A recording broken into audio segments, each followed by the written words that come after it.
Hey everybody, Bobby Watson here. So, just wanted to tell you guys a couple of stories. There's been thinking about it the last few days. Quincy Jones, as you all know, passed away last week. This week, early in the week. Sweet guy, but just bigger than life. His ability to, produce music and arrange music and just get to the heart of the matter and get what people needed, what people wanted. I mean, crossed all barriers, pop, R&B, jazz. I mean, just an amazing person.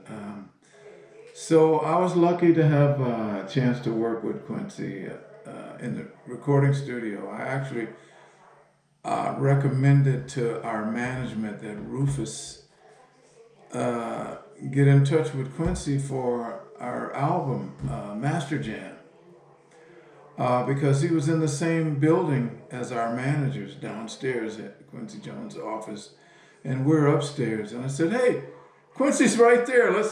We got an album coming up. Let's call him and see if he wants to produce." Which he did. He was excited, and so we did Master Jam with Quincy Jones back, I can't remember what year, in the 80s. And it turned out great. It was wonderful, great experience. All successful. Gold album again. A couple of hit singles, Do You Love What You Feel? Some great songs. Oh, just the most. Any love. Any love. I love that track on there. Shaka's vocals are okay.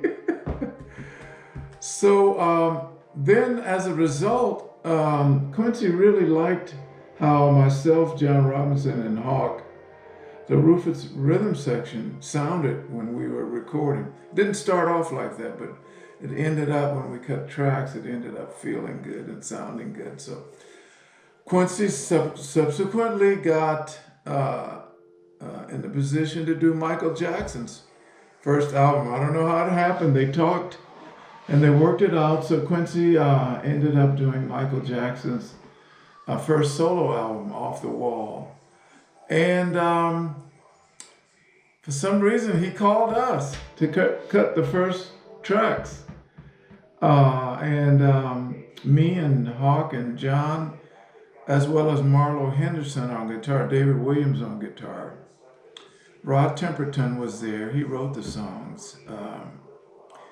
And so I ended up recording on Michael Jackson's first album, Off the Wall, with the Rufus rhythm section, half of us. And wow, what an experience. The first session, he called us. Of course, I was up all night drinking and getting high.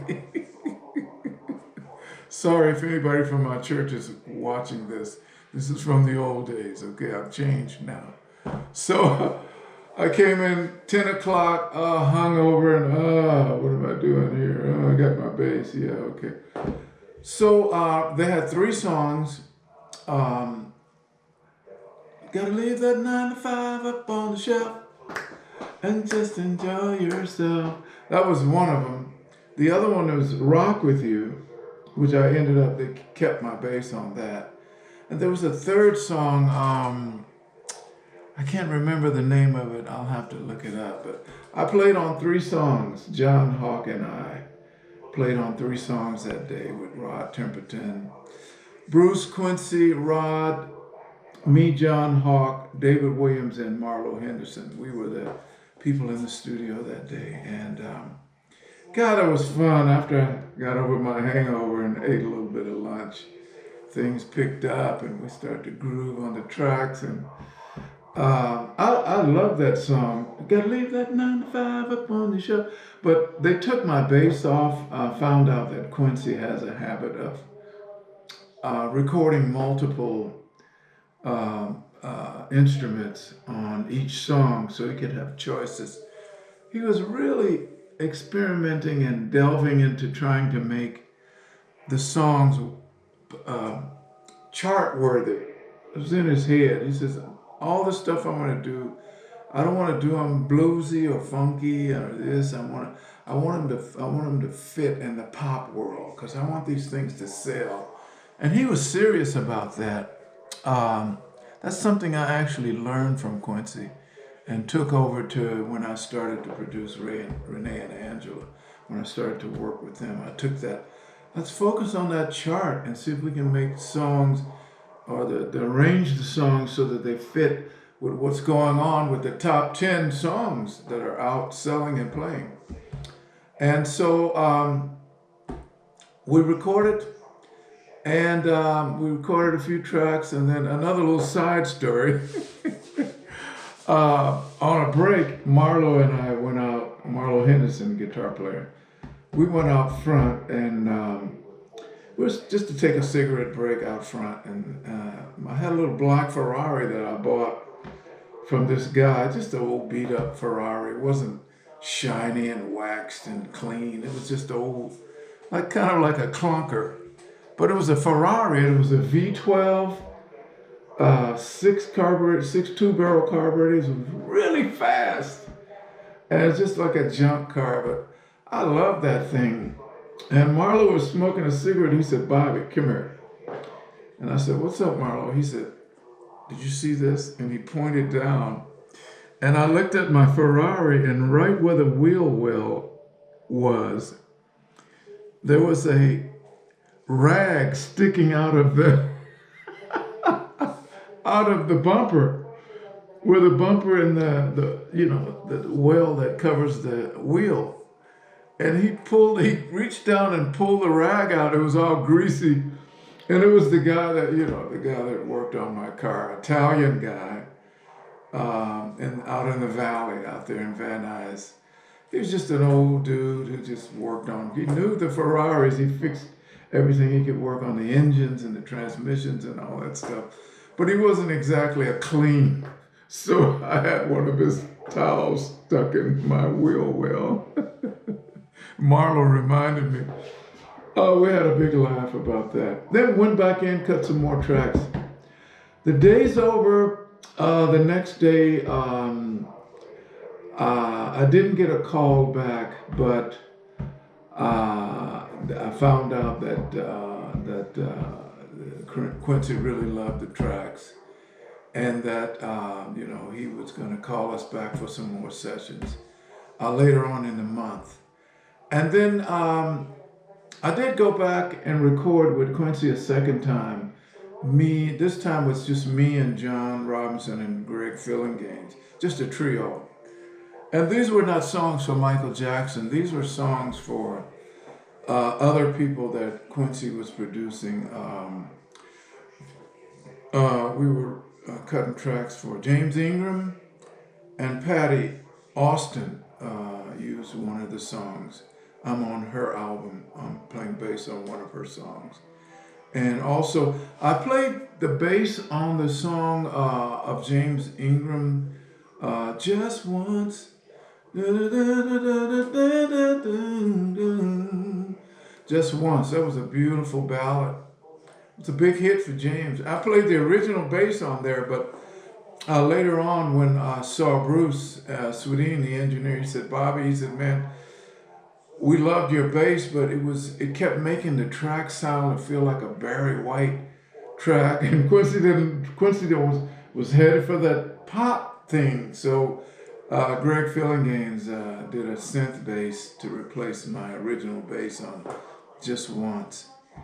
So that's how they did it. All the beautiful, stuff that we recorded. Some of it worked and some of it didn't.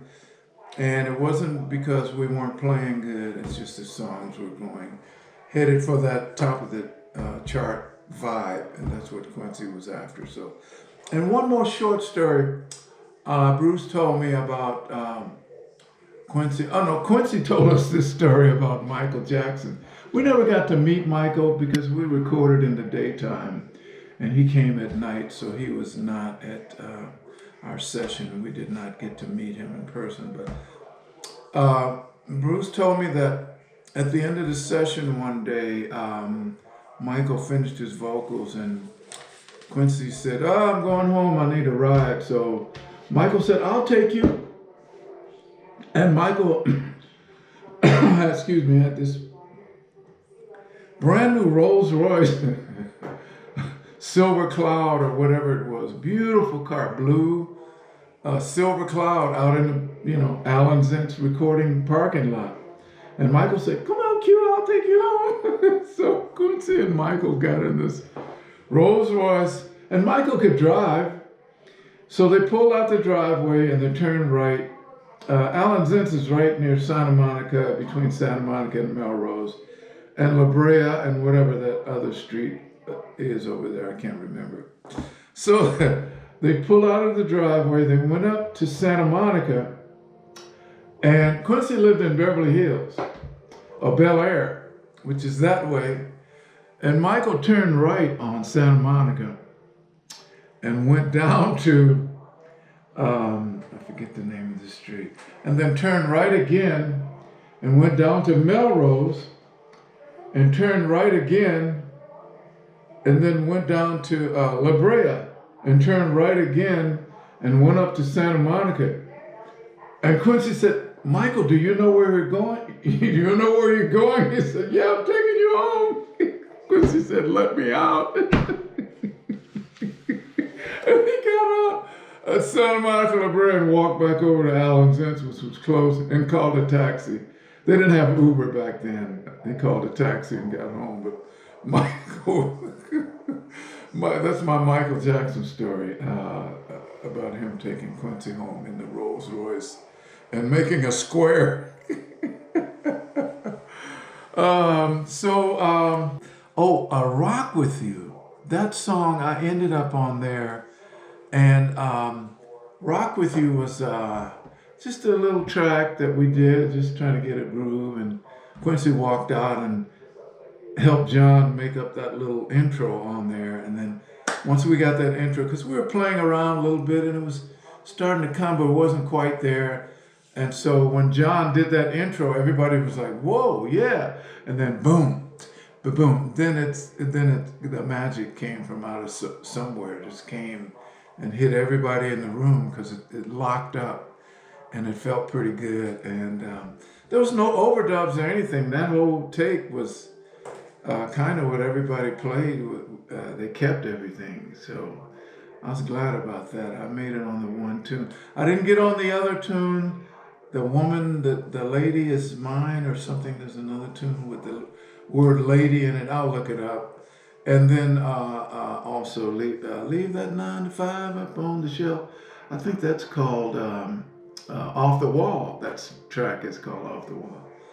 And then Rock With You. Those are the 3 tunes I played on the Michael Jackson album. So, all right, you guys. Thanks for listening to my little stories. Oh, one more thing I wanted to say too was that recording those tracks, I don't know. People like to say, magic or whatever, but I don't know. It's just, sometimes I do believe that, magic does come into the room because, just a bunch of cats sitting around and just jamming and playing and, everybody's hungry and I'm hungover and, I don't know what's going on. I'm just sitting there trying to, keep, lock with the drums and follow the little chart that's sitting in front of me. And, but I believe that day there was some magic there. I wish I would have ended up on more of the tunes, but, that's how it goes. You can't fight progress, and progress for Quincy Jones was, let's get that pop sound, let's get that sound that's in the top 10 records on the chart today. Let's head. That's our direction. We don't want no funk, we don't want no Kool in the Gang or Ohio Players type bass lines. We want something that's going to be up there. So, all right, you guys, as always, thanks for watching my little videos.